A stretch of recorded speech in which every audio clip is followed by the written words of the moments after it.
പാർട്ടിക്കാരെ വെച്ച് അവർ ചെയ്തോട്ടെ, പക്ഷെ അത് സർക്കാരിൻ്റെ ചിലവിൽ പറ്റില്ല. ഇത് വളരെ നിന്ദ്യമായ ഒരു ഏർപ്പാടാണ്. നാട്ടുകാരുടെ പണമെടുത്ത് രാഷ്ട്രീയ പ്രവർത്തനം നടത്താൻ കേരളത്തിൽ അനുവദിക്കുന്ന പ്രശ്നമില്ല. അതിനെ ഞങ്ങൾ ശക്തിയായിട്ട് എതിർക്കും. നവകേരള സർവേ എന്ന പേരിൽ തെരഞ്ഞെടുപ്പിന് മുമ്പ് CPM നും LDF നും രാഷ്ട്രീയ പ്രവർത്തനവും സ്ക്വാഡ് പ്രവർത്തനവും നടത്താൻ സർക്കാരിൻ്റെ ചെലവിൽ ഒരു സ്ക്വാഡ് രൂപീകരിക്കുന്നതായി അറിഞ്ഞു. അതിനെ ഞങ്ങൾ അതിശക്തിയായി എതിർക്കും. നിങ്ങൾക്ക് പാർട്ടി പ്രവർത്തനം നടത്തണമെങ്കിൽ ആവാം, ഞങ്ങൾക്ക് യാതൊരു ബുദ്ധിമുട്ടില്ല, അതൊക്കെ നിങ്ങളുടെ ഇഷ്ടം.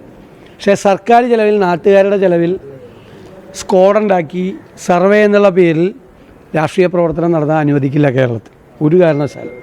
നാട്ടുകാരുടെ നികുതി പണം, ഒന്നാമത്തെ കേരളം കടത്തിൻ്റെ കാണാക്കയങ്ങളിലേക്ക് ആണ്ടുകൊണ്ടിരിക്കുകയാണ്. 5 നയാ പൈസ എക്സ്ചക്കറിലില്ല. കടം മേടിച്ച് സംസ്ഥാനം മുടിഞ്ഞിരിക്കുകയാണ്. ആ സമയത്ത് തെരഞ്ഞെടുപ്പ് പ്രവർത്തനം നടത്താൻ വേണ്ടി സർക്കാരിൻ്റെ പേരിൽ നവകേരള സർവേ എന്ന പേരിൽ ഒരു സർവേ നടത്താനും എന്നിട്ട് പാർട്ടി സംസ്ഥാന കമ്മിറ്റി സർക്കുലർ കൊടുത്തിരിക്കുകയാണ്. എല്ലാം പാർട്ടിക്കാരെ വെച്ചുകൊണ്ട് വേണമെന്ന്. പാർട്ടിക്കാരെ വെച്ച് അവർ ചെയ്തോട്ടെ, പക്ഷെ അത് സർക്കാരിൻ്റെ ചിലവിൽ പറ്റില്ല. ഇത് വളരെ നിന്ദ്യമായ ഒരു ഏർപ്പാടാണ്. നാട്ടുകാരുടെ പണമെടുത്ത് രാഷ്ട്രീയ പ്രവർത്തനം നടത്താൻ കേരളത്തിൽ അനുവദിക്കുന്ന പ്രശ്നമില്ല. അതിനെ ഞങ്ങൾ ശക്തിയായിട്ട് എതിർക്കും.